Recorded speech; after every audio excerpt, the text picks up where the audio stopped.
Hello everyone and welcome back to another AFK journey video. In this video we have the heroic gauntlet opened up on the global server and we're going to go through all three stages. What is the optimal team for you to run in order to get all of your rewards?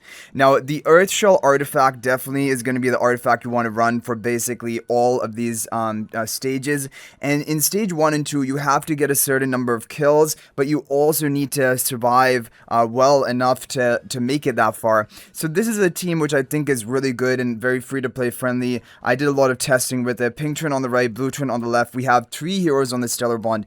First we have Damon buffing up Shmir on the stellar bond, and then Valara as a final hero, and then we have Coco here behind the pink twin with the earth shell artifact. So you're gonna see what basically happens here. There's not really any risk of dying. Like in the beginning, before you get off a Coco ultimate, it does look a little bit risky. Like, you know, Coco gets pretty low on health and maybe even the twins, but Coco should be able to get off her ultimate before anyone dies, and then you're gonna stabilize from that point on. Having Valara on the stellar bond of the twins, it gives her a bit more energy recovery. As you guys see here, already 3 magic circles activated by the Valara, and when you get the 4th one active, it's basically gonna be you're probably gonna be able to clear and get all of your challenge missions complete. So that's really what you're just buying time for. 4 magic circles, full magic circle of Valara, and now you're good to go because we've already gone 11 kills. That's all you need for stage 1, but because we've activated the full circle, we're probably going to be able to go even beyond that. And as you guys see here, Demon is really important because he will frighten enemies when you take a certain amount of damage, and that's good crowd control. Also just his shielding and protection of Shmira, and Shmira is really important as a damage dealer to actually get the kills you need, because you can't just stall out these fights. You have to get a certain number of kills. So you're going to see it here.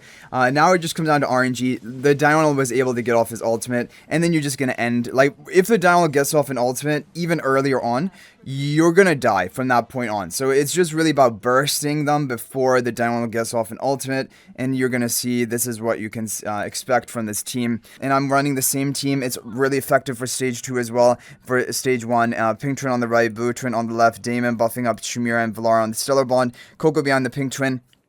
And if needed, or if you want to and you have Celise built, you can try replacing Coco for Celise. But Coco is a great option. Coco is really good for this, and having Valara in the stellar bond, it just gives her a bit more energy recovery, so she's able to get off all 4 of her magic circles earlier off into the fight, which is really important because that is a thing which is going to help keep your team alive by debuffing the enemies and also buffing your own health and defenses and things like that. But Coco is really good for bridging the gap, basically buying time for Valara to get all of her magic circles off, and Shmira is really important to get the kills you need for these stage 1 and 2. For stage 2, I think you need to get 24 kills. For stage 1, you need to get 11 kills. But as long as you can stabilize and you get all of Valara's magic circles active, like right here, that's a 4th magic circle, you're almost guaranteed to get your kills needed from that point on.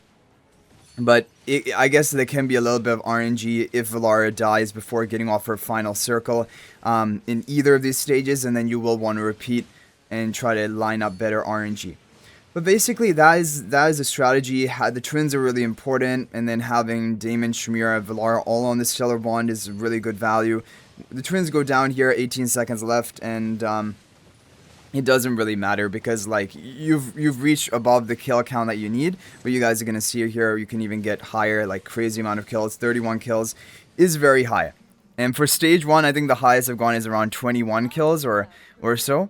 If you can get the Diurnal before he begins ultimating. Okay guys, so we have stage 3, which is the survival round. You have to survive 70 seconds or more to get all of your rewards, and it really just comes down to Valara getting off all 4 of her magic circles before your team dies. So pink twin on the right, blue twin on the left. The team is very similar. However, there is a key difference. We're using Ludovic now rather than Shmira because it's all about survival. We have Damon here buffing up Ludovic, we have Valara in the back, and we have Coco behind the pink twin with the earth shell artifact.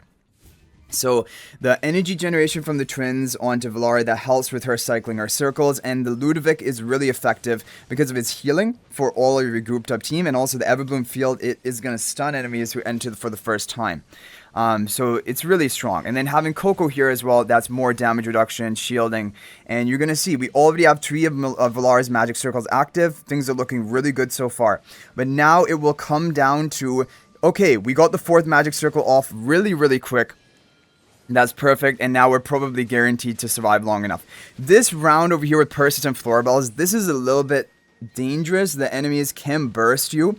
However, if you are able to get 4 magic circles of Valar before they even come into play, you're definitely going to be able to survive. Like, it just comes down to that. Surviving long enough with 4 magic circles of Valar, and with this team comp, you're really kind of consistently going to do it.